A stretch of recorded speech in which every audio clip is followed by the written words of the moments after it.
Big boss హిస్టరీలో ఇప్పటి వరకు అస్సలు ఎప్పుడు ఏనాడు జరగని ఒక వింత విశేషం జరిగింది. అది మీరు అబ్జర్వ్ చేశారా లేదా అనేది కూడా నాకు చెప్పండి. ఏంటంటే నిన్న సెకండ్ కంటెస్టెంట్‌గా నిఖిల్ అయితే ఎంట్రీ ఇచ్చాడు. ఫస్ట్ కంటెస్టెంట్ యష్మి మనకు తెలిసిందే. ప్రతి సీజన్‌లో కూడా ఫస్ట్ కంటెస్టెంట్ లేడీ కంటెస్టెంటే ఉంటారు.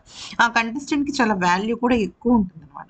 అయితే ఫస్ట్ కంటెస్టెంట్ యష్మి వచ్చినప్పటికి కూడా తను బిగ్ బాస్ హౌస్‌లోకి ఎంట్రీ ఇవ్వలేదు. ఎందుకంటే ఈసారి బిగ్ బాస్ వాళ్ళు చాలా మంచిగా ప్లాన్ చేసి ఒక్కొక్క కంటెస్టెంట్‌ని లోపలికి పంపించి 5 గంటల సేపు కొంచెం షోని బోర్ కొట్టించే బదులు కపుల్స్‌గా లోపలికి పంపించి కపుల్స్ కానీ టాస్క్‌లు పెట్టడం జరిగింది. ఒక రకంగా ఇది ఇంట్రెస్టింగ్‌గానే అనిపించుండొచ్చు చాలా మందికి.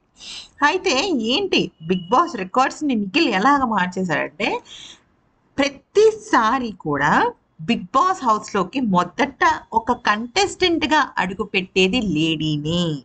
కానీ ఫస్ట్ టైం నిఖిల్ అడుగుపెట్టాడు. మీరు గనక క్లీన్‌గా అబ్జర్వ్ చేసినట్టయితే అంటే బిగ్ బాస్ లవర్స్ చాలా మంది ఉంటారు కదా! అక్కడ గమనించినట్టయితే ఫస్ట్ అడుగుపెట్టింది బిగ్ బాస్ హౌస్‌లోకి నిఖిల్. నిఖిలే అడుగుపెట్టాడు. తర్వాత యష్మి అడుగుపెట్టింది. అంటే సీజన్ 1 నుంచి సీజన్ 7 వరకు ఇన్ని సీజన్స్‌లో ఫస్ట్ కంటెస్టెంట్‌గా అడుగుపెట్టిన లేడీ ఇప్పుడు ఫస్ట్ టైమ్ జెంట్స్ అడుగుపెట్టాడంటే ఇన్ని ఏళ్ల బిగ్ బాస్ రికార్డ్‌ను నిఖిల్ తిరగరాసినట్టే కదా!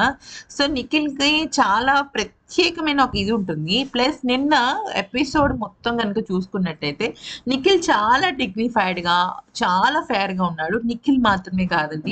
మన నాగపంచమి సీరియల్ హీరో పృథ్వీ కూడా చాలా అంటే చాలా అంటే మోక్ష అంటారు కదా! మోక్ష కూడా చాలా డిగ్నిఫైడ్‌గా అనిపించాడు. సో, బావుంది. ఈసారి కంటెస్టెంట్స్ అందరూ కూడా చాలా ఇంట్రెస్టింగ్‌గా అనిపిస్తున్నారు. చూద్దాం ఈ సీజన్ ఎలా ఎళ్తుంది ముందుకి అనేది.